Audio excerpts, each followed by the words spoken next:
Yo people, what's up? Welcome back to another Magic the Gathering Commander video. Today we're gonna look at the red tribal deck, which is... well, I actually thought a long time about this. Should I do? Should I do dragons? Well, I could, but I don't have a good commander dragon for that. I looked at some weird stuff like barbarians, red humans, red vampires, and then I defaulted back to what I know best, goblins.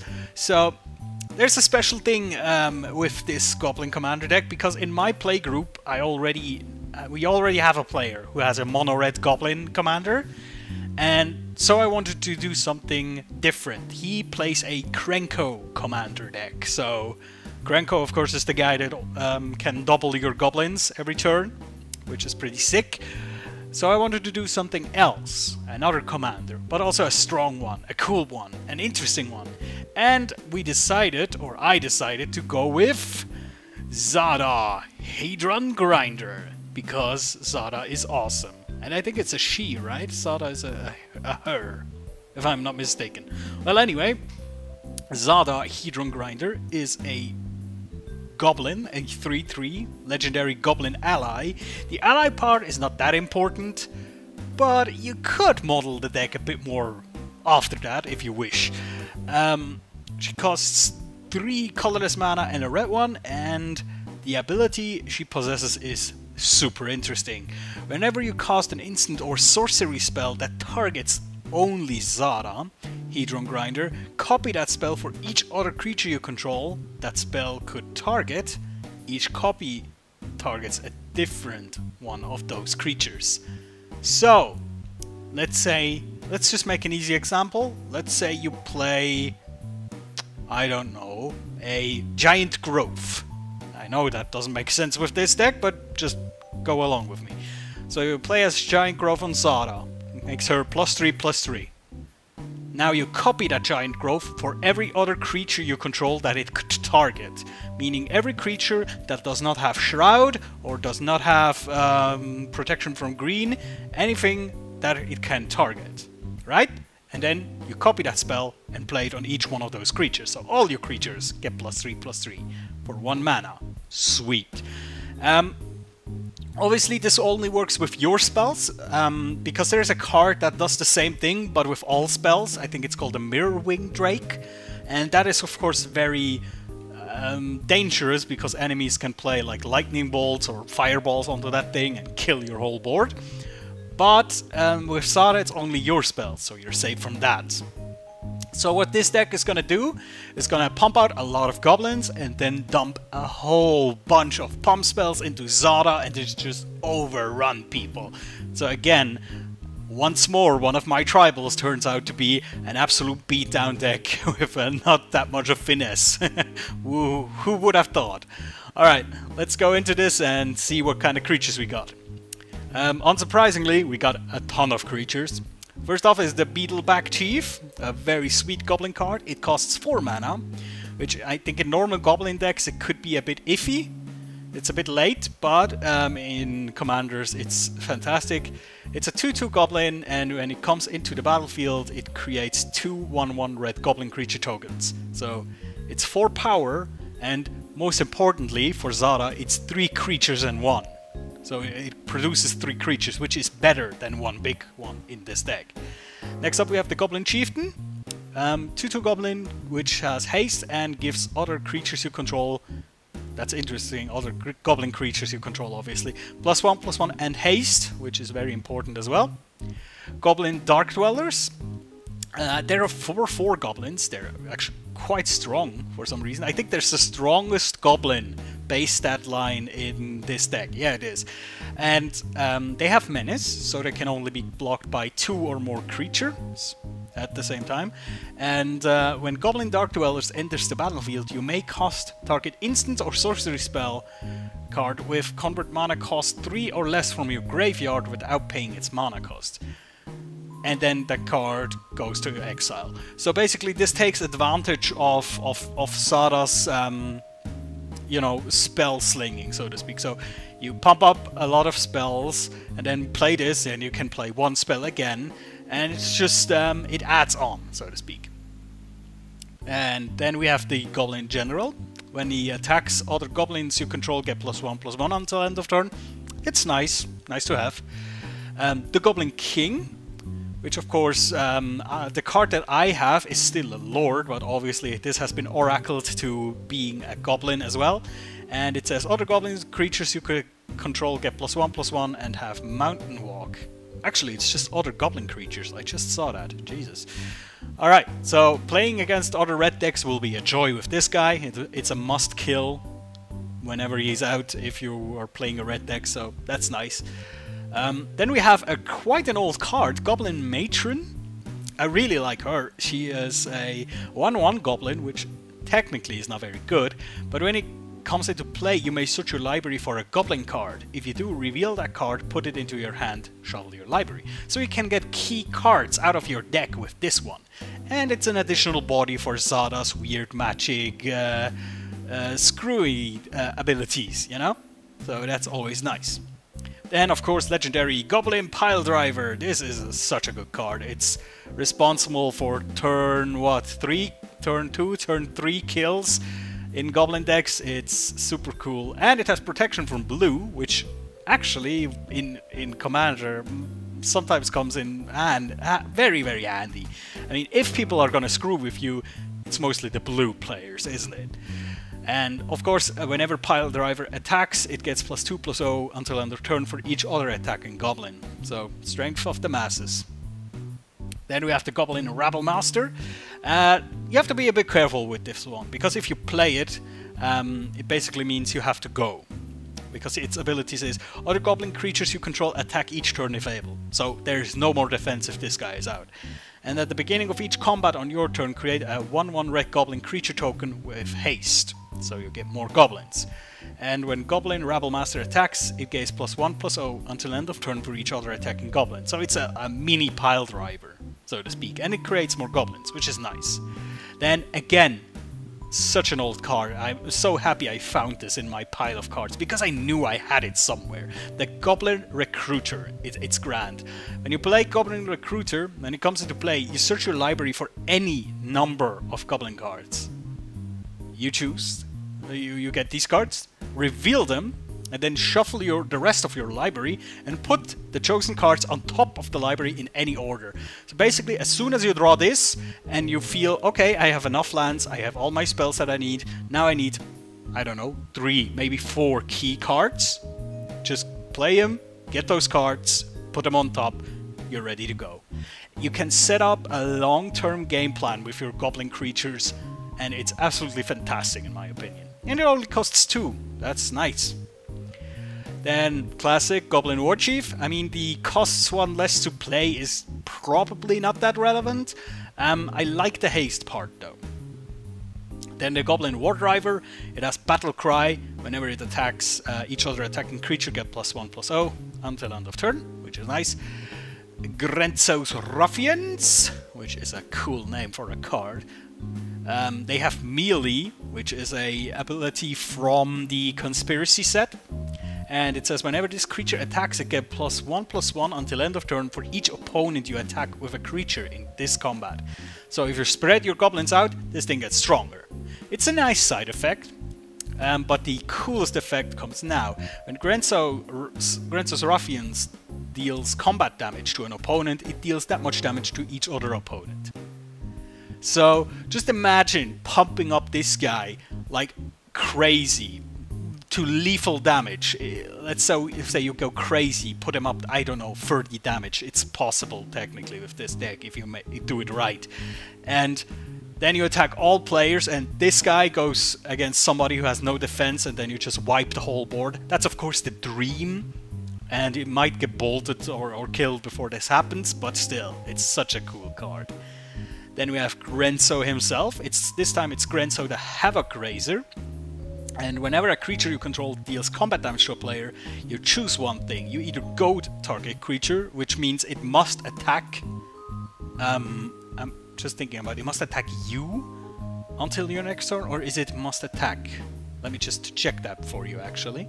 Actually, it's the complete other way around that I said at the first time around. It has to attack somebody other than you. or a planeswalker you control.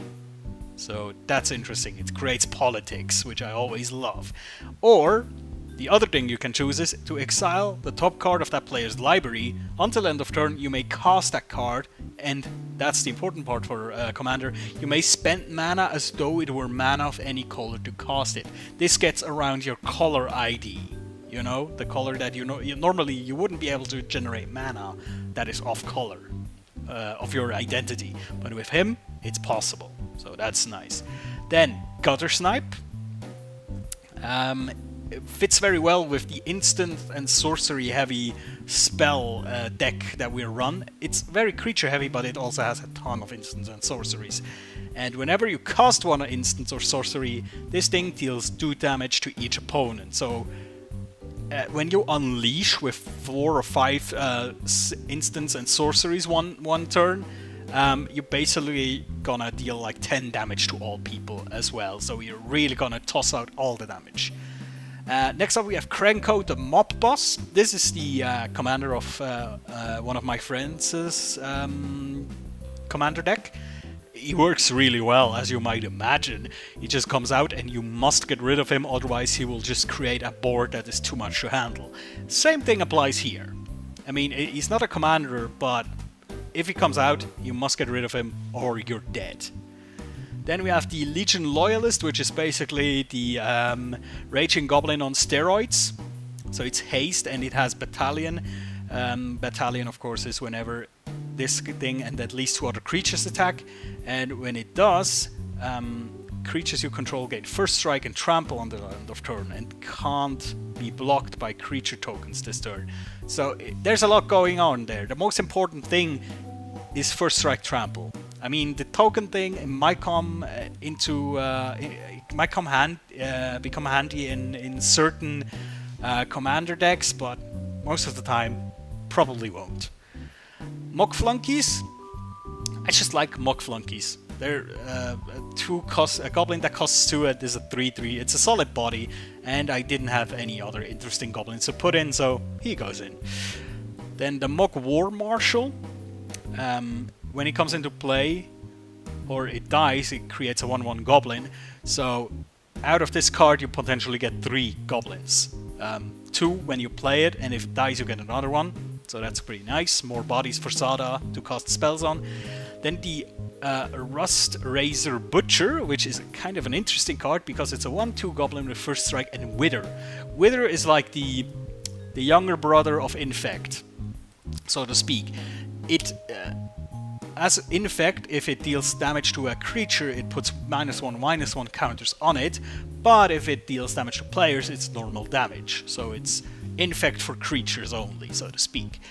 And I think that's interesting because sometimes there will be this unblockable, or no, this indestructible creature that is annoying, and if you attack with this, he has to think twice about blocking, because, or attacking as well, because you can get this thing down very quickly with -1/-1 counters, obviously. Then also a very cool Goblin staple card, the Siege Gang Commander. Of course, if he enters the battlefield, you create 3 1/1 red Goblin creature tokens, and you can sacrifice goblins, basically, for 1 and a red, to deal 2 damage to target creature or player. So you can start burning people, which is always nice. Also, it's a good way to finish people off if they are left with 1 or 2 life after a big attack. Then the Skirk Drill Sergeant.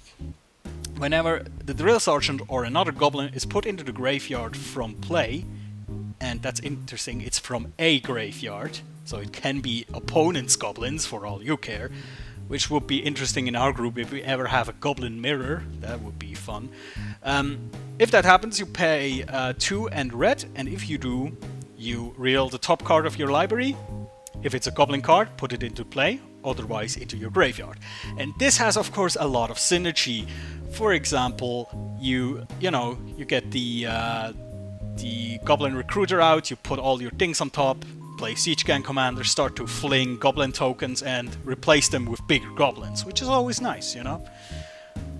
Then we have the Spike Shot Elder. It's a cool little goblin. It's a 1/1, and it has the ability 1 red, Spike Shot Elder deals damage equal to its power to target creature or player. Which you can imagine is devastating in this deck. You pump everything up, you get everything going, you hit for a ton of damage, and then, because you don't need to tap this guy to use this ability, you can fling around some damage if you want. You can kill creatures, you can kill players. It's awesome. His little less impressive brother is the Spike Shot Goblin. Of course, he's just like a Spike Shot dude in training, obviously, and therefore he needs to tap, although his ability costs a little bit less, which is interesting to me. Goblins deal, or the Spike Shot Goblin deals damage equal to its power to target creature or player. It's the same ability, but it costs less and you need to tap. So, can also be used. You can keep him back in an attack and then just snipe away a creature or finish off a player, whatever you wish to do. Then, of course, Zara, we have already looked at her. And that's all of our creatures, so now let's see what delicious spells we have to take advantage of Zara's ability. So the first one, I might actually remove that first spell, replace it with something else, because I just want to see the reaction from people if I do this, and it's very cheap, and I might remove it after like 1 or 2 games. It's Arcbound. Arcbound says choose target creature, so it has one target, which is of course the requirement for Zara's ability to work. And whenever that creature is dealt damage this turn, it deals that much damage to each other creature and each player. Now just bear with me. What does that mean? Let's say you have 10 creatures. Now Arcbound on Zara. This means Arcbound is on every creature. Now, innocent scenario, I'm not even sure I can do the math right at this point. 1 damage, you just deal 1 damage to Zara with some tiny spell, or it gets blocked by a 1/1 creature, whatever. What does that do? 1 damage to Zara, Arcbound makes it deal 1 damage to each other creature. And each other creature, of course, has Arcbound as well. So each other creature receives the damage, and in turn, triggers its own Arcbound, dealing 1 damage to each other creature, which again triggers Arcbound, which then again, it's an endless Arcbound trigger and it basically nukes the battlefield. Yeah, it's silly. It's basically the I can't win, therefore nobody wins button. As I said, it probably is not that funny to other people. Maybe I want to play it once and just nuke a game, and then I never play it again because people will hate me for it, so it's just an interesting idea. Next up we have Battle Hymn, a very interesting card. It adds 1 red mana for each creature you control to your mana pool. So that goes right with our strategy. We want to go broad, we want to go big after we go broad, so we need a lot of mana to pump a lot of our spells out. And this achieves that, so 10 goblins out, bam, get 10 mana, use this mana to pump out all your instant and sorceries and just have fun with it. Same thing for Brightstone Ritual, you get 1 mana in your mana pool for each goblin in play. Actually, it's the same as Battle Hymn for this purpose, because we have a goblin deck, obviously. Then we have Brute Force. This is the first of our battle spells, so to speak. It pumps, I'll just say it like this, because obviously we always play these on Zara. It basically pumps each creature by +3/+3 for 1 mana. It's pretty sick, actually. Then Brute Strength is the same thing, but it gives +3/+1 and Trample, which is very key, because of course you want to have Trample. Then Comet Storm, because sometimes there will be a situation where you just can't get past an enemy with the goblins you have, and then you just want to gather a lot of mana, and then you want to Comet Storm, maybe. That's just in here as a solution to certain situations. Desperate Ritual, to get more mana and get more spells out, obviously. Dragon Rage is a second Battle Hymn, so to speak. It adds 1 red mana for each attacking creature you control. And, this is also interesting, until the end of turn, attacking creatures you control gain the ability, pay a red mana, this creature gets +1/+0 until end of turn. So if you don't have other instances and sorceries, this can actually even the score and make your creatures bigger with the mana you just produced, so that's a nice touch. Enrage, pretty strong card. If you have 10 mana, you know, have 10 goblins, for example, play Battle Hymn, then Enrage for 9, all your creatures get +9/+0. That's pretty savage, actually. Expedite. This is really cool, because Expedite is one of these spells that you see in Draft, in a lot of modern formats, in other formats, and you look at this thing and you're like, that's not that good. And then you look at Sada, you look at this and you're like, holy crap, that's a potential draw 10 cards for 1 mana spell. It's insane. With Sada, this spell becomes so insane. You just get so much, you know, more fuel for your crazy attack with this. Then we have Fists of the Anvil. It gets gives creatures +4/+0 until end of turn if you cast it on Sada. Nice one. Fury Charm. I like the Fury Charm. It has 3 different modes. You can destroy target artifact, which that's nice. Can be significant in some matchups. You can get target creature +1/+1 and trample on the end of turn, which is the main reason I have this in here, because again, trample, very important.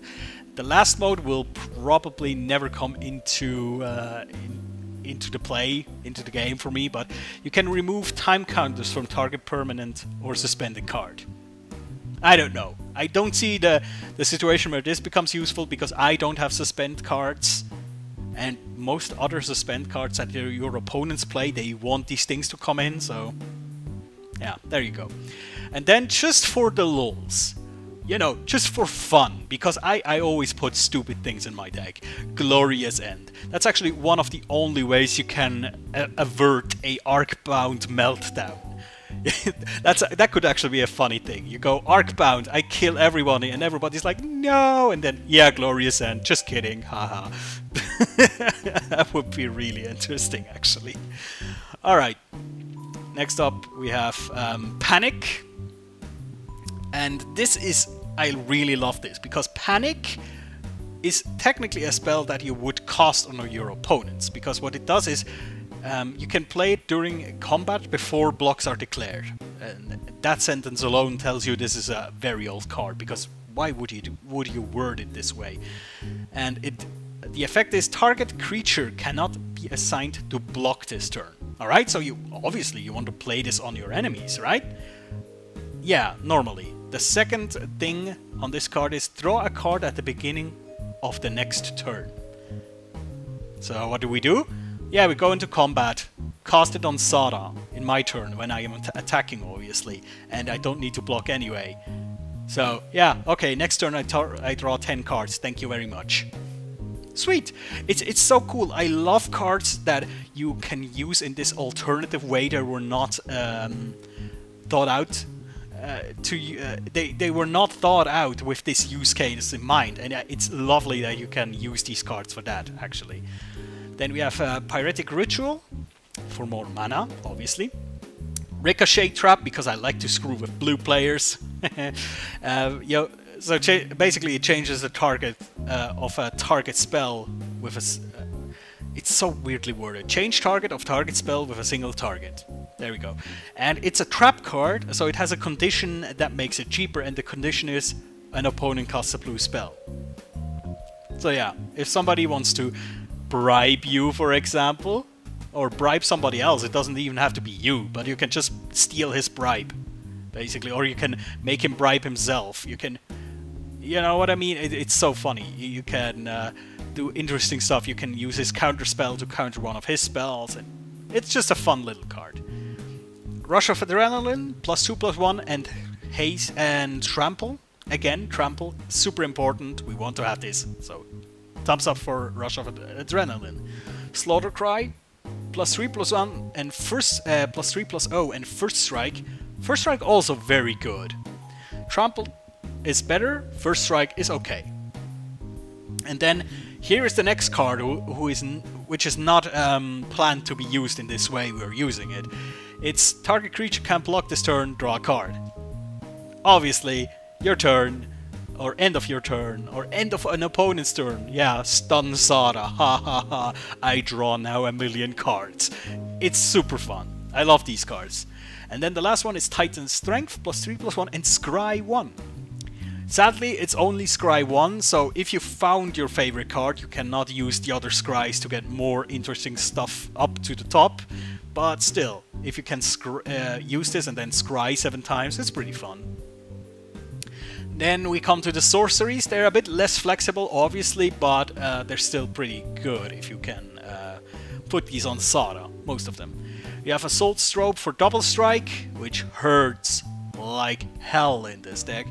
Dragon Fodder to create goblins, Empty the Warrens to create goblins, and because you want to play this flurry of spells, you know, you can just see the situation. You go on an all-out attack, you cost like 5 spells or 6 spells, I don't know, and kill one opponent, maybe 2, and then there's one opponent left, all your creatures are tapped, you go into the second main phase, yeah, empty the Warrens, I get 7 new goblins, thank you very much.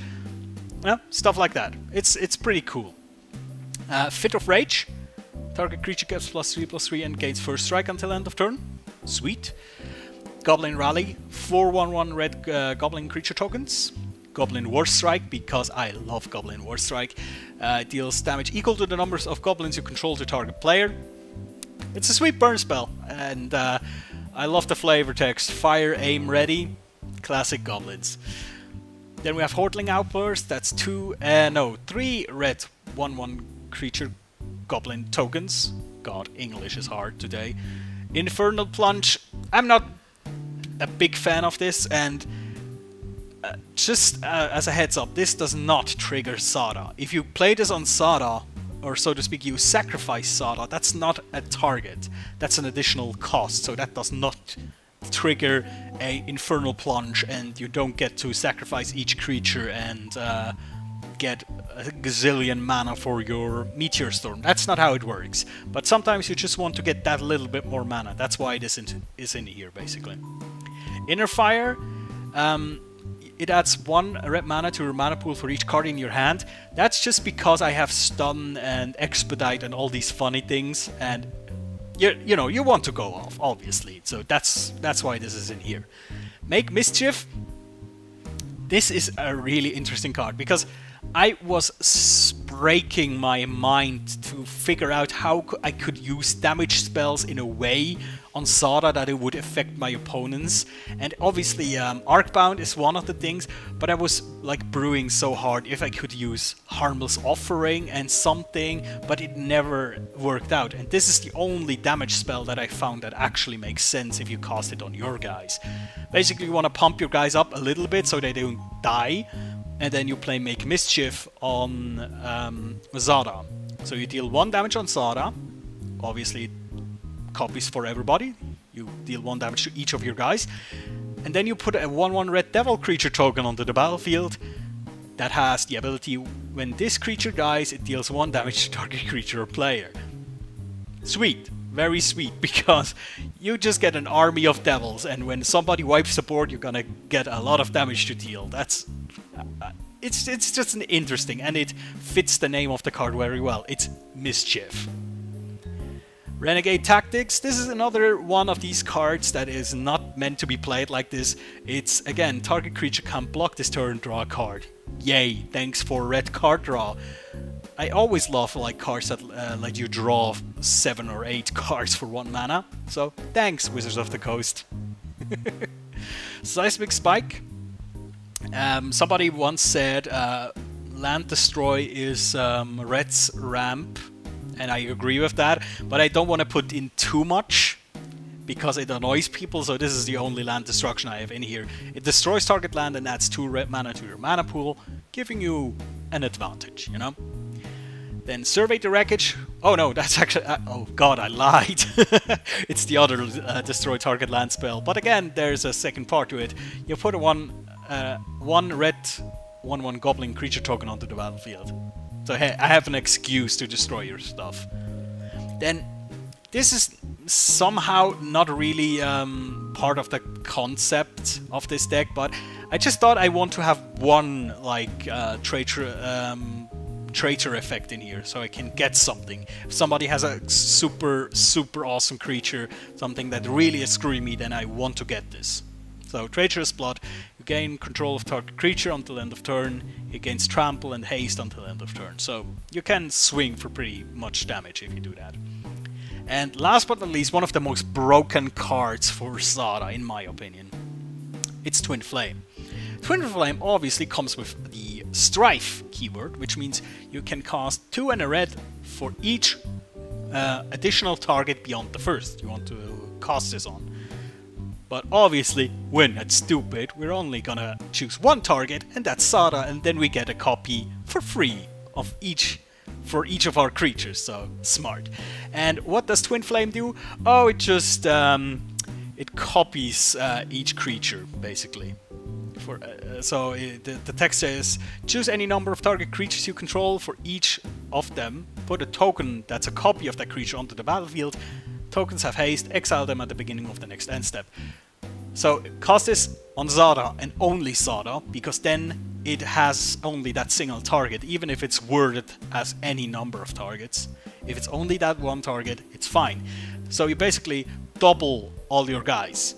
Obviously with Zada, you'll have to sacrifice one of your Zadas, and but this is meant as a final push. You play this and then dump all your spells onto Zada and just go off like crazy with a gazillion damage. So that's how it goes. Then we have 4 artifacts in here, and at the end, when we went through all of our things, I have a few more cards that should be in here, but I don't have them right now, but they'll get some honorable mentions. First we have the Dragon Throne of Takir. This is like an alternative kind of win condition. No, not really alternative, because it does the same thing, but basically you want to put this on one of your creatures or on Zada, doesn't really matter. And then you pump up all of your guys, and then you can use the Dragon Throne's ability, which is pay 2 colorless mana, tap. Other creatures you control gain trample and get +X/+X until end of turn, where X is the creature's power. So this is an equipment, you put it on Zada. Zada then gets Defender, but then you dump everything on Zada, make everything big, pay 2 more mana, make everything even bigger, and then just go wild. So it's again insane damage from this deck. Mind Stone, because mana and card draw is always right. Strionic Resonator, because just having just copying your spells once isn't enough, right? So basically, if you do this, you can copy the Zada triggered ability. Of course, you can only do this once, so you have to pinpoint the spell you want to copy. For example, it could be the red pump spell for X. If you can copy this for 2, that's pretty worth it. So you have to choose the right moment. It could also be the card draw spell. If you have Inner Fire in your hand, then that's definitely what you should go for. And then last artifact is the Vanquisher's Banner. And as it enters the battlefield, you choose a creature type, which is Goblin, obviously. And then creatures you control of the chosen type get +1/+1, and whenever you cast a creature spell of the chosen type, you draw a card. More card draw for Goblins! What would you need more? I mean, seriously, this deck has so much card draw, it's unreal, and it does not have one dedicated card draw spell in this. It's so sick. Then we have 3 enchantments just for fun. We have Claws of Valakut. You enchant the creature gets +1/+0 for each mountain you control and has first strike. That's just in case if you get board wiped and you only have 1 or 2 creatures on the board and you have like, I don't know, 10 mountains, then this can give you a bit of a comeback. Then we have Goblin War Drums. Each creature you control can't be blocked except by 2 or more creatures, so it gives every creature you control menace, which is menacing to say the least.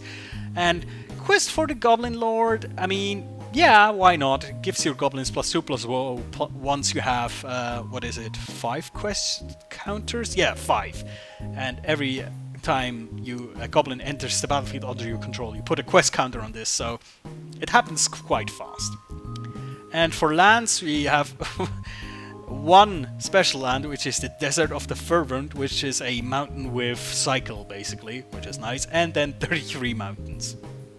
So, honorable mentions, what should be in this deck: Reliquary Tower, Mind Stone, Swift Strider. No, the boots that give hexproof. The name slipped me.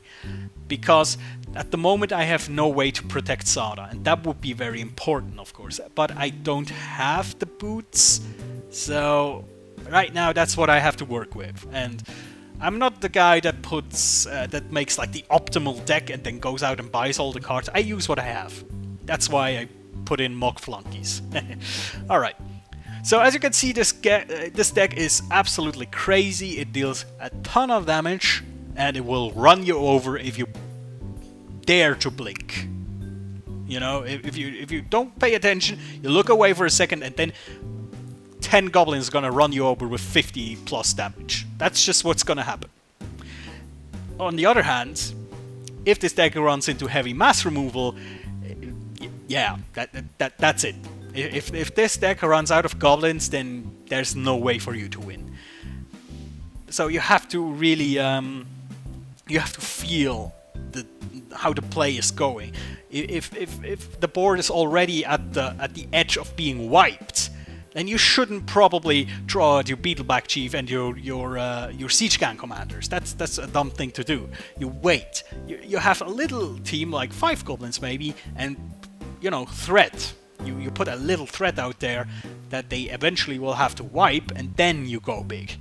You have to feel this. You really have to feel this. If everybody's playing super slow and doesn't have anything, if they're land screwed, then by any means throw out what you have and overrun them with the red menace that is goblins.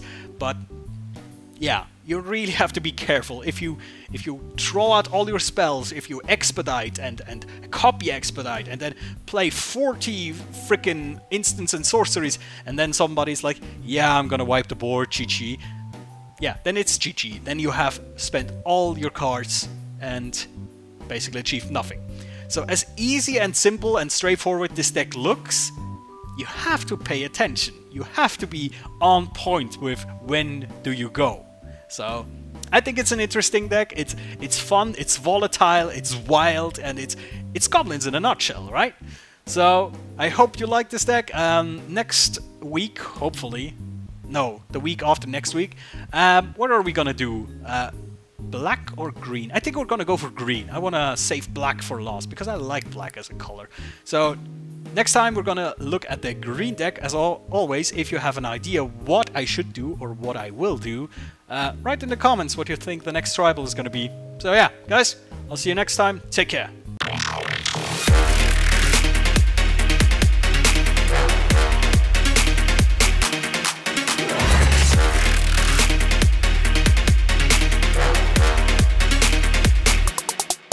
Solid.